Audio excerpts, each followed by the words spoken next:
Brought to you by Agilus Diagnostics.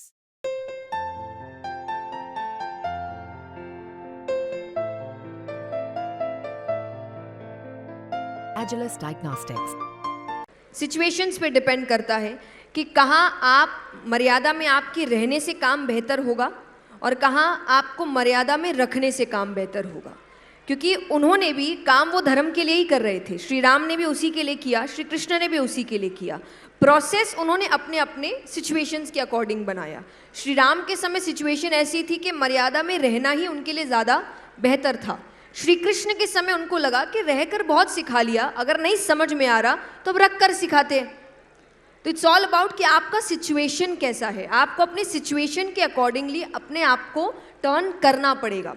And that's what your scriptures teach you कि बदलाव ही प्रकृति का नियम है।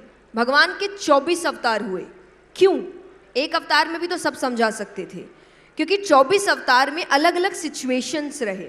तो सिचुएशन के अकॉर्डिंग अपने आप को कैसे ढालते हैं, ये आपको 24 अवतार सिखाते हैं। तो इसीलिए कोई भी अगर आपसे रिजिड होकर ये कहे कि नहीं हमेशा से यही चलता आया और यही चलता रहेगा, तो वो गलत है, क्योंकि भगवान ये आपको नहीं सिखाते, वो खुद समय के हिसाब से बदले हैं। तो हमें और आपको तो बदलना ही पड़ेगा।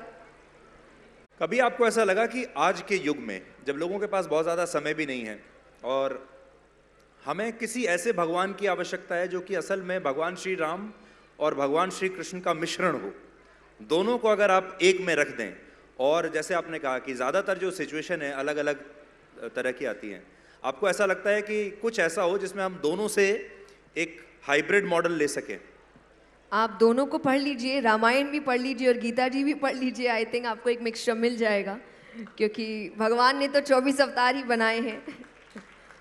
तो वो कल की अवतार कंप्लीट करके वापस से हम टर्न करेंगे। पर स्क्रिप्चर्स इसीलिए है कि आप अपने हिसाब से चीज़ें चुन सके। ज़रूरी नहीं कि आपको पूरी पूरी चीज़ एक ही बार में माननी है कि अगर आपने रामायण पढ़ी तो आप कहे कि नहीं अब सिर्फ इसके अकॉर्डिंग चलना है। नहीं, कुछ आंसर्स आपको गीता जी से मिलेंगे, कुछ आपको महाभारत से मिलेंगे, कुछ आपको श्रीमद् भागवतम से मिलेंगे। तो आप अपने अकॉर्डिंग अपनी चीज़ें चुनते जाइए। हंस बनिए, मोती चुनते जाइए, जो चीज़ें नहीं सही लग रही है उसको साइड रखते जाइए।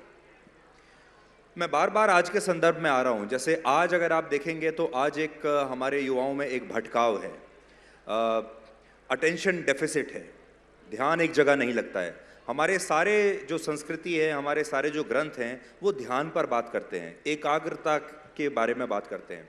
और आज हमारा जो ध्यान है वो कुछ सेकंड से ज़्यादा कहीं लग नहीं पाता।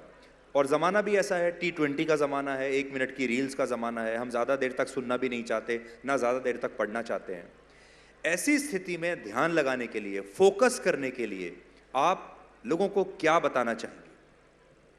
देखिए, ऐसे तो डीपली अगर बात करें, मेडिटेशन है, सब कुछ है, पर अगर मैं एक बहुत सिंपल मेथड बताती हूँ तो मैं कहती हूँ कि आप अपने बुज़ुर्गों के साथ बैठिए। आपके घर में दादा दादी होंगे, नाना नानी होंगे, ताऊ जी है, या उनसे कभी मिल भी रहे हैं, अगर साथ भी नहीं रहते, आप उनके साथ बैठिए थोड़ी देर। हाँ, आपको इतना पेशेंस मिलता है, क्योंकि पहली चीज़ तो वो आपको अपनी कहानियाँ बताना शुरू करते हैं।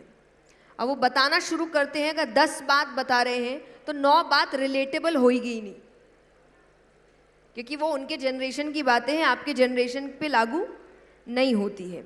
लेकिन 9 के बाद वो जो 10वीं बात बता रहे हैं वो ऐसी होगी जो आपकी लाइफ बदल देगी। लेकिन वो एक को सुनने के लिए 9 सुनना पड़ेगा, और आप बीच में पोक भी नहीं कर सकते उनको कि अगर आपने बीच में बोला अरे जल्दी बोलो और ये करो, वो भूल जाएंगे, वो फिर वापस 1 से स्टार्ट करेंगे। तो आपको सबसे ज़्यादा पेशेंस अगर सिंपल मेथड में कोई सिखा रहा है तो आपके घर के बुजुर्ग सिखा रहे हैं।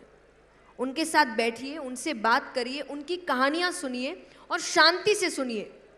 बस आपको दिमाग में रखना भी नहीं है कि शायद मुझे कुछ सीखना है, मुझे सिर्फ सुनना है कि वो बता क्या रहे हैं। उससे ज़्यादा पेशेंस सिंपली आपको कहीं और नहीं मिल सकता।